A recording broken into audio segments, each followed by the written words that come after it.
Saudações, torcedor Coxa Branca, começando mais um vídeo por aqui. Hoje falar sobre os dois novos nomes que estão no radar do Coritiba e também começar a preparação para o jogo de quinta-feira contra o Cruzeiro, nossa segunda partida no Campeonato Brasileiro. Falar sobre como está a equipe mineira que vai encarar o Coxa nessa semana. Antes, se puder, deixe seu like, se inscreva no canal, isso ajuda que o YouTube entregue o vídeo para mais pessoas. Então vamos aos dois nomes que temos no radar do Coritiba. Surgiu aí nas últimas horas, nos últimos dias, uma possibilidade do Coritiba contratar o Everaldo, atacante que está no Fluminense, 34 anos, 1,81 m. Ele vem jogando no Fluminense, ele ficou muito conhecido no ano passado, ali virou até motivo um pouco de chacota ali no Mundial de Clubes, que ele perdeu algumas oportunidades que ele não chutava, surgiu o meme e o canto do chuta Everaldo. E surgiu a notícia que o Coritiba poderia ser o destino do Everaldo. Primeiro surgiu que o Atlético estava interessado, aí na própria mídia carioca que o Coritiba seria um dos outros interessados em trazer o Everaldo. O que eu acho dessa contratação? Eu vou ficar feliz se ela acontecer? Não, não vou ficar feliz. Eu quero que ela aconteça? Sim, eu quero que ela aconteça. Por mais que isso pareça contraditório, é porque a gente precisa de um centroavante. E se é isso que tem, paciência, vem aqui, vamos apoiar, vamos torcer para dar certo. Mas não era o nome que eu esperava, não é um nome abaixo dos outros que o Coritiba já especulou, mas é melhor o Everaldo do que você olhar para o banco e não ter absolutamente ninguém. Então vamos ver se essa história esquenta. Por enquanto é tudo muito superficial. Ali coloquei um pouquinho dos números dele na carreira. Esse ano ele já fez 4 partidas e 1 gol. Ano passado, por Fluminense e Bahia, 64 jogos, muito jogo para o Everaldo. Ele fez 11 gols e deu 3 assistências, mas ficou muito marcado, como eu disse, pela passagem ali no Mundial de Clubes. Isso acabou afetando e também prejudicando ele em relação à torcida do Fluminense. A paciência meio que acabou para ele ali, mas ele vem jogando. E o outro nome é um nome que eu acho que esse aqui já está mais perto de fechar, pelas notícias que eu vi. É só uma questão de tempo até formalizarem a contratação, que é o Alejandro Ararate, jogador colombiano de 19 anos, 1,90 m de altura. Ele estava jogando pelo Atlético Huila da Colômbia, joga a segunda divisão da Colômbia. Daí eu fui ver alguns vídeos dele. Ele é um jogador basicamente de marcação, é muito alto, forte, então ele tem um porte físico ali para a posição. Não vem, acredito que não venha para compor o elenco principal, muito pouca experiência ainda, pouca rodagem. Imagino que deva vir ali para o sub-20, amadurecer, evoluir como jogador e quem sabe no futuro ser utilizado, mas essa é uma contratação totalmente com o selo do Independiente Del Valle. É uma contratação com todas as características da equipe equatoriana e é o que eles fazem sempre. Buscam no mercado sul-americano jogadores ali, prospectam esses jogadores, trabalham eles, evoluem esses jogadores e vendem para o mercado europeu por muito dinheiro depois. É o primeiro sinal de que o Del Valle realmente entrou no Coritiba. Até então a gente só tinha tido a negociação, a compra de uma parte da sociedade. Agora o Del Valle começa a agir aí no mercado e a gente sabe que o Coritiba, só com a Tricorp, ou mesmo na época de associação, jamais faria uma contratação dessa, jamais estaria ligado no mercado colombiano. Não é nem um mercado de elite do futebol colombiano, é um mercado de já secundário. Então vemos uma presença forte do Del Valle nessa contratação. Como eu disse, é um jogador para chegar, fazer parte do sub-20, às vezes treinar com o profissional e se evoluir, ser puxado para o time de cima e aí sim começar a jogar, valorizar e ser vendido. Essa é a intenção do Del Valle ao entrar no Coritiba e a intenção da própria Tricorp ao comprar o Coritiba, que é revelar jogador e vender. Então vamos aguardar aí o anúncio oficial da chegada do Ararate. Então passamos aí pelos dois nomes que surgiram nos últimos dias e agora vamos ao Coritiba em campo. Nesse mês de fevereiro, fechamos janeiro, não foi um mês muito favorável para o Coxa, alguns tropeços ali que acenderam alerta, todo mundo muito preocupado, o astral foi lá para baixo, né? Tava todo mundo meio feliz por causa do finalzinho ali de 2025, apesar das decepções que a gente tinha em casa, o Coritiba conquistou o título e agora já deu uma baixada na moral.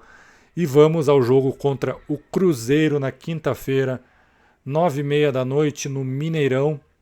Depois enfrentamos o Cianorte no domingo, Couto Pereira, 6h30. Coritiba venceu o primeiro jogo com gol do Pedro Rangel e joga pelo empate para avançar à semifinal.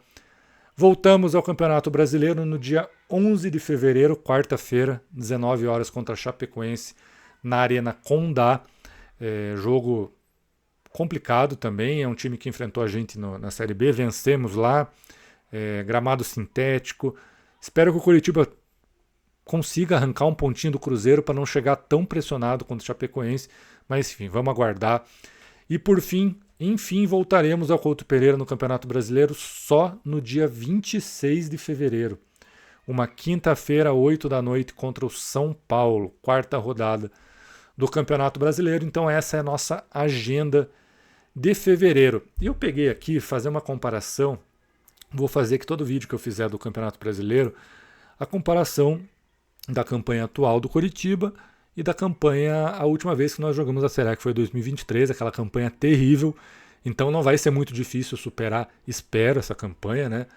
Espero que não esteja zicando aqui também, mas só para a gente ir vendo jogo a jogo. E eu fiz o recorte das 13 primeiras partidas de 2023, porque a gente foi vencer só na 13ª partida contra o Goiás, lá em Goiânia. Então a gente vê ali muitas derrotas, começamos com 2 derrotas para Flamengo e Fortaleza, já apanhando feio, né? 3-0 na primeira rodada e 3-0 na segunda. Depois no jogo contra o São Paulo, empate no Couto Pereira. Mas enfim, vou fazendo essa comparação ao longo desses primeiros jogos para a gente ver também como que está o Coritiba em relação à última campanha. Esperamos que seja muito melhor, até porque se for uma campanha parecida com essa, a gente não vai a lugar nenhum, né? E voltamos também a 2023, agora já mudando o foco para o jogo contra o Cruzeiro, que é o nosso último jogo contra o Cruzeiro, que foi ali no finalzinho da Série A 2023, o Coritiba já praticamente rebaixado, venceu com o gol do Robson na Vila Capanema. Foi aquele jogo que deu briga, a torcida do Cruzeiro invadiu o campo, foi para o confronto com a torcida do Coritiba. Coritiba venceu com o gol do Robson no finalzinho do jogo, já nos acréscimos, e esse resultado acabou adiando o rebaixamento em mais uma rodada, né? Coritiba, só lembrando, naquela campanha em 2023, fez 30 pontos no campeonato, uma campanha ridícula, primeiro ano da Tricorp no comando do Coxa. E ali, só para relembrar, entramos em campo naquele dia com Gabriel Vasconcelos, Natanael, Thalisson, Henrique e Vitor Luiz, Andrei, Bruno Gomes e Sebastião Gomes, e ali formando mais ou menos um trio de ataque, Robson, Marcelino Moreno e Slimani. Entraram no segundo tempo Reinaldo, Caio César, que jogou pelo Corinthians, inclusive, estreia dele pela equipe paulista, jogou a final da Supercopa do Brasil, William Farias, Diogo Oliveira e Maurício Garcês. Esses 2 últimos nomes aí refletem bem o que foi 2023 do Coritiba. Se a Tricorp esperava jogar uma Série A com esses 2, não dava para esperar coisa muito diferente na campanha que tivemos. Mas enfim, passamos agora oficialmente ao nosso adversário de quinta-feira. Jogos do Cruzeiro em 2026, deixa eu puxar aqui. Cruzeiro perdeu do Pouso Alegre, depois perdeu da Tombense também. Depois ganhou do Uberlândia 5-0. Democrata perdeu de 1-0, perdeu o clássico para o Galo por 2-1. Tomou uma paulada na estreia do Campeonato Brasileiro contra o Botafogo. E ontem venceu o Betim por 1-0, o jogo que ficou famoso pela saidinha do Cássio para ir ao banheiro. Desses 7 jogos do Cruzeiro, os 2 primeiros foram com time ali reserva, alternativo. A equipe titular estreou contra o Uberlândia no dia 17 de janeiro. No total foram 7 jogos, 3 vitórias, 4 derrotas, 10 gols feitos e 10 gols sofridos. Com a equipe principal, que é o que de fato nos interessa, foram 5 jogos, 2 vitórias, 3 derrotas, 7 gols marcados e 7 gols sofridos. O Cruzeiro não está assim num bom ano, tá mudanças que eu vou falar depois também, o que está acarretando essa queda de rendimento do Cruzeiro, principalmente em relação ao que a gente viu em 2025, mas é uma equipe muito instável ainda E no jogo de ontem, contra o Betim, vitória por 1-0, gol do Matheus Pereira no finalzinho da partida, já nos acréscimos, um gramado horrível, jogo, a gente vê ali pelas ações da partida, o Cruzeiro pressionou a partida inteira, né? Muita diferença técnica. Infelizmente eu acho que vai ter um cenário muito parecido no jogo contra o Coxa, vamos ser pressionados. A gente estava sendo pressionado contra o Bragantino em casa, mesmo antes da expulsão, então é bastante factível esperar que contra o Cruzeiro o cenário se repita. Espero que não, espero que o Seabra esteja armando alguma coisa diferente, mas a princípio acho que essa vai ser o que devemos esperar ali para o jogo de quinta-feira. A equipe do Cruzeiro que foi a campo ontem com Cássio, William, Fabrício Bruno, Jonathan Jesus, Kaique, Lucas Romero, Gerson Arroio, Matheus Pereira, Christian e Chico da Costa. Entraram João Marcelo, Nézer Villarreal, Matheus Henrique, Cauã Moraes e Wanderson. Então eu estava falando que o Cruzeiro está muito diferente do que a gente viu no ano passado, que era uma equipe muito agressiva, muito ofensiva, pressionava o adversário, marcava gol. Era uma equipe que pressionava demais o adversário e teve uma mudança que eu acho que acarretou tudo isso, que foi a troca de treinador. Era o Leonardo Jardim, é um técnico de altíssimo nível aqui para o futebol brasileiro, né?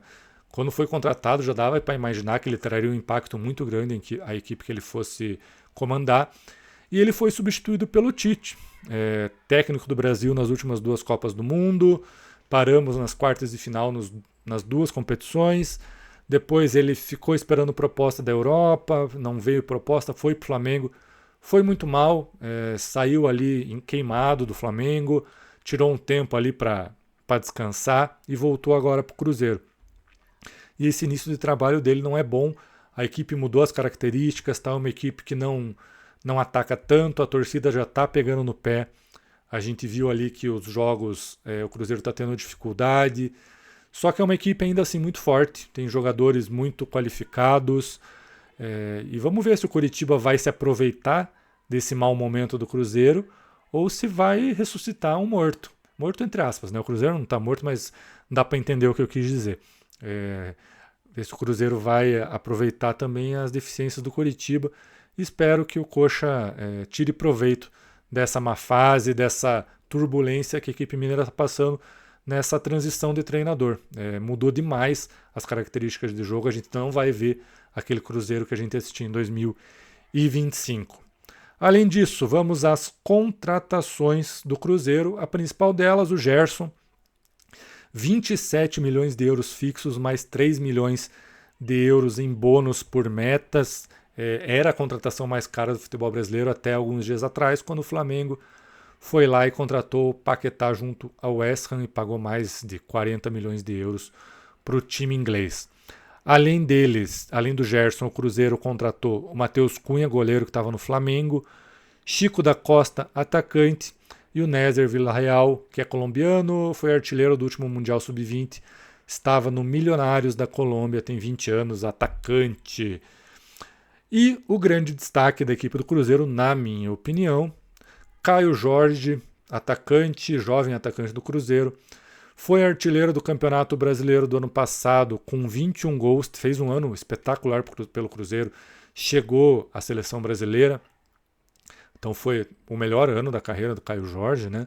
Esse ano ele já fez 4 partidas, 2 gols, não jogou contra o Betim ontem, foi poupado, mas com certeza vai ser o centroavante titular do Cruzeiro contra o Coxa, ficar de olho nele, espero que o Seabra já esteja preocupado com isso para o jogo que nos aguarda. E agora saiu a notícia, agora há pouco no GE, sobre desfalques do Cruzeiro. O Chico da Costa e Jonathan Jesus têm lesões confirmadas e são desfalques. O zagueiro teve diagnosticado estiramento ligamentar no joelho direito, está fora do jogo de quinta-feira, mas sem necessidade de cirurgia. E o Chico da Costa teve lesão muscular na coxa direita, também está fora do jogo. Chico da Costa seria reserva, provavelmente. O Caio Jorge, como eu falei, é o titular da equipe.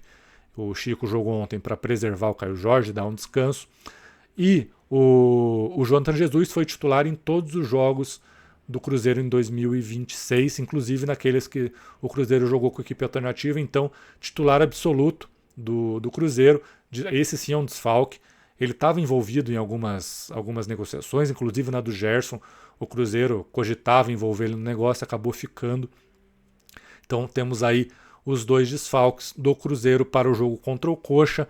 Ao longo da semana vou fazendo mais atualizações sobre a equipe mineira, também falar mais sobre o Coxa, a preparação, o provável time titular.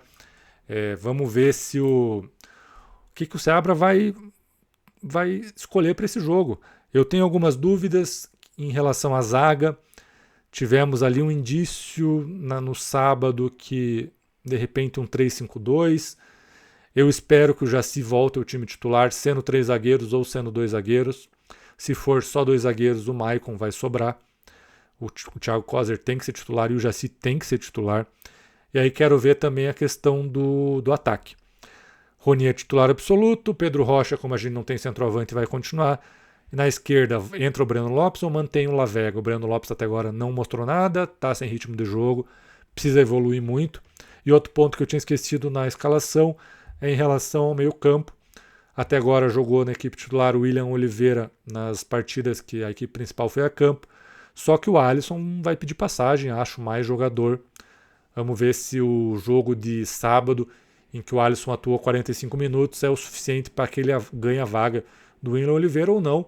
O Seabra permaneça com o William ali no meio-campo. Então, tendo mais atualizações, novidades sobre o Coritiba, volto com mais vídeos e ficamos por aqui, gente. Valeu, até a próxima.